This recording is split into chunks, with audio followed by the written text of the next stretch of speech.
Uninzi lumothulele umnqwazi umongameli Cyril Ramaphosa ngesibhengezo sakhe asenze ngobunsuku bangolwesibini nalapho abhengeze isixa-mali esingange 500 billion rand ukuncedisa iinkampnai nabo bangathathi ntweni nanjengoko zime ngxi iintshukumo kweli ngelinqanda ukunwenwa kwentsholongwane ye-corona. Ukanti umhlalutyi wezopolitiko umnumzana Khaya Sithole uthi urhulumente kufuneka aqinisekise ukuba le mali isetyenziswa ngendlela kungabikho ziganeko zorhwaphilizo.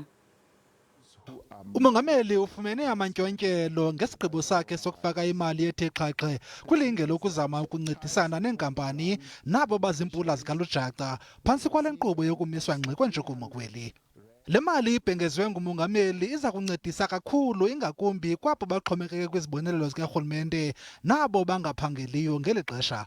Umongameli Ramaphosa ubhengeze isixa-mali esi-500 billion rand nemali-mboleko evela kwingxowa-mali yehlabathi, i-IMF ngamafutshane. Kodwa amahlakani e-ANC, SABC neCOSATU awahambisani nesi sigqibo sikarhulumente sokuboleka imali kwi-IMF. Umbuzo obuzwa ngabaninzi ke ngokuba ingaba ithini imiqathango yale mali.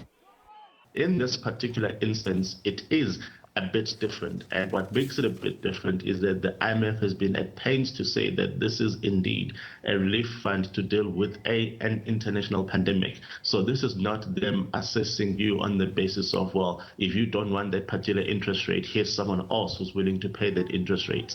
They are themselves conceding to the fact that people are coming in the form of actually, health distress conditions. So the funds have been earmarked particularly to deal with the healthcare sector. So they are not about to get into the position of trying to extract a profit out of this. Umnumzana Sithole uhlabe ikhwelo kumongameli ukuba aqinisekise ukuba le mali soze ifikelele kwabo baneminwe emide.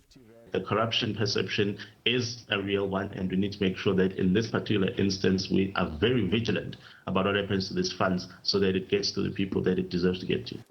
Olungenelelo likarhulumente iza kuba likhubalo ekulweni nale ntsholongwane nasekuqinisekiseni ukuba abo bangathathi ntweni bayakwazi ukugxotha ikati yeziko phantsi kwale nkqubo yokumiswa ngxi kwentshukumo. Kwiindaba ze-SABC, ndingusivuyile Mtyokolo.